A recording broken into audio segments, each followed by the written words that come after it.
नमस्कार मंडळी, तुमचं पुन्हा एकदा स्वागत आहे आपल्या लाडक्या यूट्यूब चॅनलमध्ये, ज्याचं नाव आहे SK इन्व्हेस्टमेंट. तर मंडळी, यूट्यूबच्या थंबनेलवरून समजलं असेल की तुम्हाला आजचा व्हिडिओ हा कशाबद्दल असणार आहे. तर डेफिनेटली हा आपला आजचा व्हिडिओ असणार आहे तो म्हणजे फॉरेक्स ट्रेडिंगबद्दल.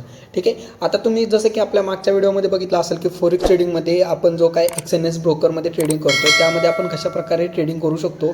ठीक आहे, ह्याबद्दल आपण बघितलं होतं. आता तुम्ही त्या डिस्क्रिप्शनमध्ये मी लिंक देतोय ब्रोकरची, त्यामधून तुम्ही अकाउंट ओपन करू शकता. अकाउंट ओपन कशा पद्धतीने करायचं हे आय सेक्शनमध्ये तुम्हाला इथं व्हिडिओ दिसेल किंवा तुम्ही डिस्क्रिप्शनमध्ये मी लिंक देतो. ठीक आहे, तिथं तुम्ही तो व्हिडिओ आधी नीट बघा आणि त्याच्यानंतर आपल्या असणाऱ्या लिंकवरून तुम्ही XNSमध्ये अकाउंट ओपन करू शकता. ठीक आहे, अकाउंट ओपन केल्यानंतर आता आपण या व्हिडिओमध्ये बघणार आहे ते म्हणजे आपण कशा पद्धतीनं या ब्रोकरमध्ये पैसे ॲड करू शकतो आपल्या बँकेमधून. ठीक आहे, एकदम सोपी पद्धत आहे. सोप्या पद्धतीमध्ये आपण ह्यामध्ये पैसे ॲड करून आपण ट्रेडिंग करू शकतो. चला तर मग स्टार्ट करू. आता लक्षात घ्या, ज्यावेळेस तुम्ही XNS Go हे प्ले स्टोअरमधून ॲप इन्स्टॉल करता, तुम्ही लॉग इन करता, त्याच्यानंतर इथं बघा, इथं अकाउंट सेक्शनमध्ये तुमच्या पुढे असा तुम्हाला तुमचं रिअल अकाउंट इथं दिसतं. ठीक आहे, यामध्ये बघा इथं डिपॉझिट हा ऑप्शन आहे, त्याच्यावर क्लिक करायचं आहे. त्याच्यानंतर इथं बघा तुम्हाला इथं ऑप्शन दिसत असतील की ऑल पेमेंट मेथड आणि क्रिप्टो वॉलेट. जर समजा तुमचं क्रिप्टो अकाउंट असेल तर त्यामधून पण तुम्ही इथं पैसे घेऊ शकता किंवा आपण डायरेक्ट बँकेमधून पण घेऊ शकतो. ऑल पेमेंट मेथडवर क्लिक करायचं. ठीक आहे, ज्यावेळेस तुम्ही ऑल पेमेंट या मेथडवर तुम्ही क्लिक करता त्यावेळेस तुम्हाला इथं बघा पैसे डिपॉझिट करण्यासाठी तुमच्या पुढं एवढे ऑप्शन आहेत. ठीक आहे, त्यामध्ये आपण कोणता पण चॉईस करून त्यामध्ये आपण पैसे ॲड करू शकतो. जसं की इथं बघा बँक कार्ड, बँक ट्रान्सफर, बायनान्स पे असेल, बिटकॉइन असेल, नेट सेलर, ऑनलाईन बँक. त्याच्यानंतर इथं बघा इंडियासाठी त्यांनी UPI direct, UPI QR, UPI scan and पे असे भरपूर ऑप्शन आहेत. ठीक आहे, आता त्यामध्ये तुम्ही कोणता यूज करू शकता तर लक्षात ठेवा UPI QR हा पण एक ऑप्शन आहे इथं. आता इथं बघा इथं प्रोसेसिंग टाईम, तर लक्षात ठेवा आता समजा तुम्ही इथं जर UPI QR जर हा ऑप्शन निवडला, ठीक आहे, तर इथं बघा तुम्हाला प्रोसेसिंग टाईम 30 मिनिट ते 1 तास. म्हणजेच काय, तुमचे पैसे ज्यावेळेस तुम्ही ॲड करता त्यावेळेस 30 मिनिटापासून ते 1-2 तासामध्ये पैसे इथं तुम्हाला दिसतील. ठीक आहे, एवढा टाईम इथं लागतो. त्याच्यानंतर फी ह्याच्यावर 0%चे आणि लिमिट ह्याचं $15 ते $1000 इथं लिमिट आहे. ठीक आहे, म्हणजे $1000 तुम्ही ह्यामध्ये पैसे ॲड करू शकता, लक्षात ठेवा. त्याच्यानंतर आता समजा आपण दुसरी पेमेंट मेथड बघू.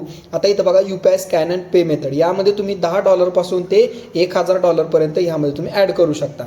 ठीक आहे, त्याच्यानंतर इथं बघा ऑनलाईन बँक हा एक ऑप्शन आहे, ज्यामध्ये तुम्ही बँकेमधून डायरेक्ट येणार आहे. ठीक आहे, बँकेमधून डायरेक्ट पैसे घेऊ शकता. प्रोसेसिंग टाईम सेम आहे, 30 मिनिट ते 1 तास. त्याच्यामध्ये लिमिट तुम्ही $15 ते $2000 ह्यामध्ये ॲड करू शकता. ठीक आहे, आणि तुम्हाला याच्यापेक्षा जास्त पैसे जर डायरेक्ट यामध्ये ॲड करायचे असतील तर बँक ट्रान्सफर हा ऑप्शन आहे, त्यामध्ये तुम्ही $1000 ते $7000 यामध्ये पैसे ॲड करू शकता. 30 मिनिट ते 3 तासामध्ये हे पैसे तुम्हाला इथं. हा पण ऑप्शन आहे, ज्यामध्ये तुम्ही $10 ते $500 इझिली ह्यामधून पैसे तुम्ही घेऊ शकता. समजलं, या पद्धतीनं हे ऑप्शन असतात, तुम्ही कोणत्याही पद्धतीने निवडू शकता. आता फॉर एक्झाम्पल आपण इथं UPI QR कोडचा आपण ऑप्शन निवडू. ठीक आहे, ज्यावेळेस तुम्ही UPI QR कोड हा ऑप्शन निवडता त्याच्यानंतर इथं बघा तुमचं अकाउंट इथं तुम्हाला दिसतं. ठीक आहे, इथं बघा तुमचा अकाउंटचा MT5चा अकाउंट असेल, त्याच्यानंतर इथं सर्व तुमचा अकाउंट नंबर दिसेल. आता अमाऊंट इथं बघा इंडियन करन्सीमध्ये आता इथं अमाऊंट आहे ₹1378 पासून ते इथं जवळजवळ आपण 91,800 ह्यामध्ये पैसे ॲड करू शकतो. ठीक आहे, आता समजा ह्यामध्ये आपण ₹2000 पैसे ॲड करून प्रोसेस करू आपण. ठीक आहे, ₹2000 तुम्ही इथं टाकले. ठीक आहे, त्याच्यानंतर UPI QR हा तुम्हाला इथं पेमेंट मेथड दिसेल, तुम्ही इथून पण चेंज करू शकता. ठीक आहे, UPI QR आपण मेथड इथं ठेवली, ₹2000 ॲड केले आणि कंटिन्यूवर क्लिक करायचं. ठीक आहे, ज्यावेळेस तुम्ही या पद्धतीनं कंटिन्यू क्लिक करता त्यावेळेस तुम्हाला डबल व्हेरिफिकेशनला विचारतं तुमचं अकाउंट नंबर, त्याच्यानंतर कमिशन, नो कमिशन. ठीक आहे, आणि तुम्ही कन्फर्मेशनसाठी यावर क्लिक करायचं. ठीक आहे, ज्यावेळेस तुम्ही कन्फर्म करता त्यावेळेस तुम्हाला इथं बघा UPI स्कॅनरचा ऑप्शन येतो इथं या पद्धतीनं तुम्हाला इथं ऑप्शन दिसत असतील. ठीक आहे, इथं बघा UPI QR, आता इथे QR कोड तुम्हाला दिसत असेल, त्याचं सिम्पल आपण इथं काय करायचं, QR कोड स्कॅन करायचा आपल्या मोबाईलमधून. ठीक आहे, तर डायरेक्ट आपल्या असणाऱ्या बँकेमधून ह्यामध्ये पैसे ट्रान्सफर करायचे.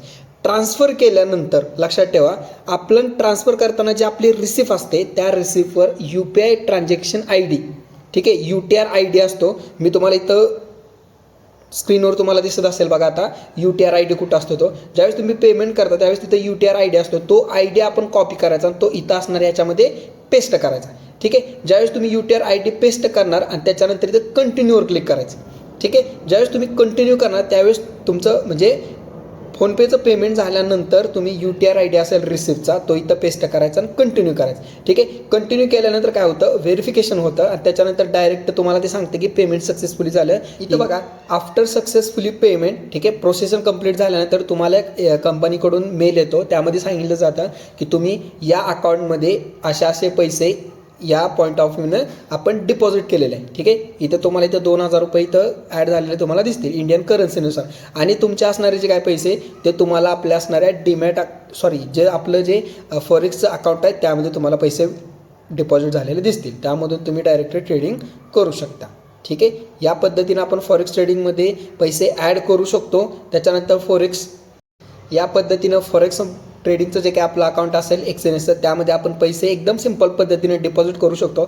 लक्षात ठेवा, तुम्ही ज्यावेळेस पेमेंट करता आणि तुमचा असणारा रिसिप्टमधला UTR कोड असतो तो जर तुम्ही तिथं पेस्ट केल्यानंतर पैसे लगेच म्हणजे 10-15 मिनिटामध्ये ट्रान्सफर होत नाहीत. ठीक आहे. तुम्हाला 1-1.5 तास अप्रॉक्स 30 मिनिट ते 1.5 तासामध्ये पैसे तुम्हाला तुमच्या असणाऱ्या तिथं फंडमध्ये दिसून जातील. ठीक आहे. आणि जर समजा तुमचे पैसे जर नाही डिपॉझिट झाले तर लक्षात ठेवा तिथं कॉन्टॅक्ट तुम्ही करू शकता. ठीक आहे. तुम्हाला ते पण प्रोसिजर मी दाखवतो. ठीक आहे. ज्यावेळेस तुम्हाला जर पैसे विड्रॉलला काय प्रॉब्लेम आला तर सिंपल इथं बघा, तिथं आपण प्रोफाईलमध्ये यायचं, त्याच्यानंतर हेल्प सेंटर ऑप्शन आहे त्याच्यावर क्लिक करायचं. ठीक आहे. हेल्प सेंटरवर ज्यावेळेस आपण क्लिक करतो तर इथं बघा आपण हे तिथं नंबर दिलेले आहेत, तुम्ही ह्याच्यावर डायरेक्ट कॉल करून पण तुम्ही माहिती घेऊ शकता. अदरवाईज लाईव्ह चॅट पण आपण करू शकतो. ठीक आहे. आता इथं बघा एवढ्या सगळ्या लँग्वेजमध्ये हे सर्व गोष्टी अवेलेबल आहेत. ठीक आहे. आपण समजा इथं बघा आपण काय करू, हेल्प सेंटरला आपण व्हिजिट करू. ठीक आहे. आपण इथून बघा तुम्हाला कोणत्या प्रकारचा प्रॉब्लेम आला आहे ते तुम्ही इथं दिलेलं असतं. ठीक आहे. आता समजा आपल्याला प्रॉब्लेम आला आहे डिपॉझिट आणि विड्रॉलसाठी, तिथं तुम्ही क्लिक करायचं. ठीक आहे. त्याच्यानंतर काय प्रॉब्लेम आला त्याच्याबद्दल हे व्हिडिओ पण तुम्हाला दिसतील. ठीक आहे. जर समजा व्हिडिओमार्फत पण तुम्हाला नाही समजलं, डायरेक्ट तुम्हाला कॉन्टॅक्ट करायचा असेल तर तुम्ही इथं डायरेक्ट त्यांच्याशी पण कॉन्टॅक्ट करू शकता लाईव्ह चॅटमार्फत. ठीक आहे. या पद्धतीनं आपण काय करू शकतो, पैसे ह्यामध्ये डिपॉझिट करू शकतो. याच पद्धतीनं जर पुढचं आता विड्रॉल पैसे कसे करायचे हे पण आपण या व्हिडिओमार्फत पुढच्या व्हिडिओमध्ये आपण सांगणार आहे. तोपर्यंत धन्यवाद.